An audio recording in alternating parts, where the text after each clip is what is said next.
कि अवाम के हकूक पर कोई कॉम्प्रोमाइज़ नहीं हो सकता। अवाम ने उन्हें 8 फरवरी 2024 को हैवी मैंडेट देकर जिताया है, 180 सीटें जिताई हैं। मैं भी एमएनए आपके सामने खड़ा हुआ हूँ, ये इमरान खान के तोफैल से एमएनए जो बना हूँ, इमरान खान के वोटों से बना हूँ। इमरान खान का जो है वो ग्राफ था और इमरान खान ने कहा ये मेरी सीट है, मुझे लड़ने नहीं देंगे, इसलिए मैं चाहता हूँ आप इस सीट से जो है एमएनए बने। और बनने के बाद ही मैंने जाके इमरान खान को कहा कि ये तेरा मैंने जो है इस पर पैरा दिया हुआ है, तू जब आएगा इसको जो है अपनी सीट जो तेरी अमानत है। यानी आप इमरान खान साहब को मशवरा देंगे कि वो सिटिल जेल में रहें, कोई दरमियानी रास्ता ना लें? आप कह रहे थे कि ईद को घर गुजारेंगे, तो क्या अभी भी मेरे घर चाहिए इंशाल्लाह मैं बिल्कुल कायम हूँ। आप जी बतौर वज़ीर कानूनदान ये बात कर रहे हैं या बतौर सियासतदान ये बात कर रहे हैं ईद पे घर वाली खान साहब? देखिए, मैं बतौर इंसान भी बात कर रहा हूँ, मैं बतौर पाकिस्तानी भी बात कर रहा हूँ, मैं बतौर मुसलमान भी बात कर रहा हूँ, मैं बतौर उसके पार्टी के कारकुन की हैसियत से भी बात कर रहा हूँ। पाकिस्तान के सारे अवाम जो चाहते हैं, जिनका वो दिलों की धड़कन है कि वो इमरान खान उनके दरमियान में जो है ईद गुजारें, ईद उल फितर गुजारें। और इंशाअल्लाह ईद उल फितर मुझे तवक्को है, क्योंकि मेरी हद तक, जहाँ तक मेरे ज़िम्मे जो केसेस थे सारों में मैंने ज़मानत करवा दी है। एक ही केस यही है जो आज लगा हुआ है, इसी की वजह से इमरान खान आज पाबा सलासल है। ये केस जब तक मेरे पास था, अगर रहता तो आज तक बाहर होता। मैं आपको बता रहा हूँ, 1 साल पहले मैंने इस पर नोटिस करवाया था। उसके बाद जो है आप क्या समझते हैं अभी जिनके पास है उन वकीला का फॉल्ट वो जिम्मेदार है? नहीं, मैं ये नहीं कह रहा, मैं उनकी जगह पे तो कोई बात नहीं कर सकता, ये तो वो खुद आपको जवाब देंगे। वो भी अपनी जुस्तजू करने के लिए बैठे हुए हैं, आज भी, अभी भी बैठे हुए हैं, इस वक्त भी बैठे हुए हैं। तो जो फिस्तायत हो रही है वो आपके सामने है। इस केस की हद तक मैं जवाबदेह नहीं हूँ, इसलिए कि हमारे प्रोफेशनल एथिक्स में जो आपके जिम्मे केस नहीं है, आप उसमें मुदाखलत नहीं कर सकते। तो इसकी तो नहीं है, लेकिन मैं अपनी बात पर इसलिए कायम हूँ कि मैंने हर केस में जो मेरे तफवीज़ शुदा था, परसों वाला समेत ये बीबी अभी बात कर रही थी, उसमें भी खान साहब जमानत पर हैं उसमें।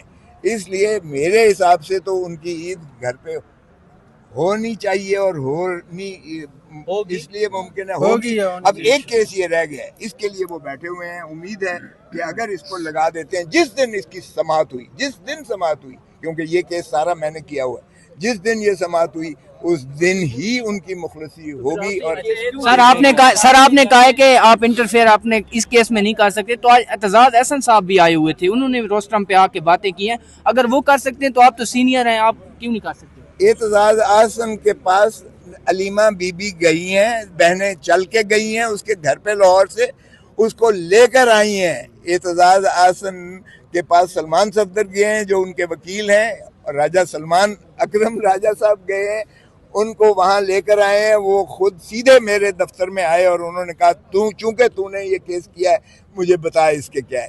फिर उसने कहा कि ये डॉक्टर की बुनियाद पर अगर रिपोर्ट नहीं की गई तो दरख्वास्त लिखो। वो मैंने दरख्वास्त लिखवा के एतजाज आसन ने दस्तखत कर 3-3 घंटे 4-4 घंटे मैं उसकी तैयारी करवाता रहा हूँ इस केस में। तो ये नहीं है एतजाज आसन मेरी तरफ से नहीं है, लेकिन उनके अपनी फैमिली और उस वकील को वो लेकर आए हैं। चूंकि एतजाज आसन का मेरा ताल्लुक आप सारों को पता है। एक बात करेगा तो ये जो खवातीन ने आपसे बात की, सोशल मीडिया पे भी इस चीज को लेके काफी ट्रोल किया जा रहा है, इस हवाले से आप बता दें। देखिए, सोशल मीडिया पर ये हुकूमत करवा रही है ट्रोलिंग।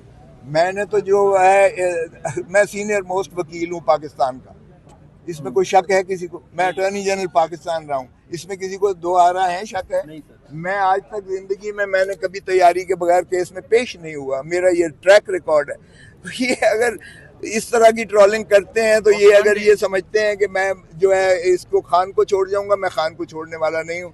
जब तक खान जेल में है मैं उसका आखिरी अगर बंदा होगा तो मैं होऊंगा इंशाल्लाह। और खान का मैं साथ, तो इसलिए मैंने अपनी जान, अपना तन धन मन मारा है अपना खान के लिए। और हर केस में अल्हम्दुलिल्लाह जो मेरे पास था ट्रैक रिकॉर्ड मौजूद है, कोयटा के केस से लेकर लाहौर के केस से लेकर इस्लामाबाद, ये जो है 9 मई वाले केस, 9 मई मेरे हल्के में आता है बाय द वे। ये जो कोर कमांडर हाउस है वो मेरे हल्के में, वहां से मैंने हूँ, इसलिए वो मुझसे ज्यादा कोई नहीं जानता है इसको। और एतजाज हसन भी इसलिए सीधा ये लेकर आई और सीधा मेरे घर आया। 4-4 घंटे हम 2 रातें जो है उसको मैं बताता रहा सारा, इसलिए एतजाज हसन मेरे कहने पर या अज खुद नहीं पेश हुआ, वारिद हो गया वो उसको लेकर। लेकिन सर इमरान खान की लीगल टीम पे बहुत ज्यादा सवालात उठाए जाते हैं।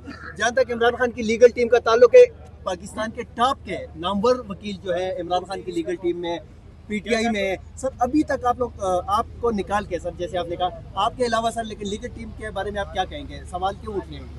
देखिए जो फिस्तायत इस वक्त हो रही है, नाकामी की वजह क्या क्योंकि है? आपने ये भी बात की थी ये केस मेरे पास होता तो अभी तक जमानत हो जाती, मेरा मतलब ये कि फिर मैं नहीं देखें जो फिस्तायत इस वक्त है ये कभी देखी न थी। मैं नवाज शरीफ का दौर भी देखा, मैंने बेनज़ीर का, जरदारी साहब का दौर भी देखा, लेकिन जो इस वक्त जो फिस्तायत हो रही है, जिस तरीके से 26वीं और 27वीं तरमीम में अदलिया को अपनी गुलामी में ले लिया गया है, जिस तरह से सुप्रीम कोर्ट को मुनहदिम करके रख दिया है, जिस तरह से अदालतें कंट्रोल की जा रही हैं, ये पहला कभी ना था। वकला का मैं इसलिए नहीं कहूँगा कि उनको मुर्द इल्ज़ाम इसलिए नहीं ठहराऊँगा क्योंकि अभी भी देखें कि सारे बैठे हुए हैं उसके चेम्बर में, अभी चीफ जस्टिस मिल तक नहीं रहा है उनसे।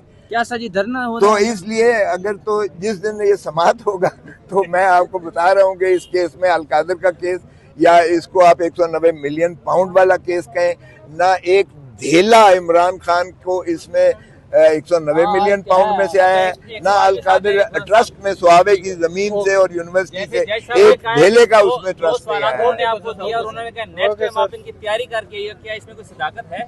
देखिए मेरी तो तैयारी पहले भी थी और उस वक्त भी साहब ने क्यों कहा ये? थी। और भाई साहब जज साहबान अपने जिम्मे लेंगे या सरकार के खाते में डालेंगे, वो आप ही के खाते में डालने की कोशिश करते हैं। जजेस का उम्मीद रखें कि अदालतों के जरिए आप खान साहब को निकालेंगे या आवाम सड़कों पे आएगी तब खान साहब निकलेंगे? देखें दोनों चीजें आपके लिए जरूरी है। आपको सड़कों पे भी प्रेशर दिखाना पड़ेगा, क्योंकि जब आपका अवामी प्रेशर देखते हैं तो अदालतें भी थोड़ी तकवीयत पकड़ती हैं। लेकिन आप ये देख रहे हैं अवाम तो आ रही है लेकिन एमएनए और एमपीएस नहीं आ रहे। पंजाब के कितने एमएनए और एमपीएस आए हैं आप बता दें थोड़ा सा। लाहौर का तो मैं अकेला एमएनए हूँ, मैं तो हर जगह मौजूद होता हूँ, या धरने पर भी होता हूँ। एक ही एमएनए हूँ मैं। ठीक है, आप एक ही है। एमएनए एक ही है पार्टी का भाई। ठीक है, पंजाब के और कितने आ रहे हैं वो आपके लम्हे नहीं ये बातें ना पूछें। क्या इमरान खोसा साहब इतने प्यारे इंसान है।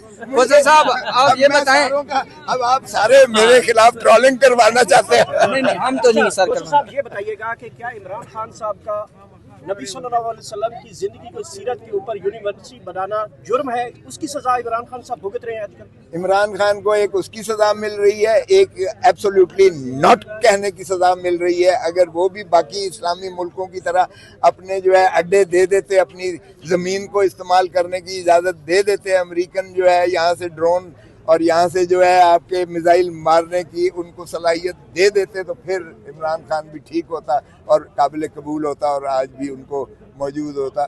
जो कुव्वतें इस वक्त शर्मनाक है।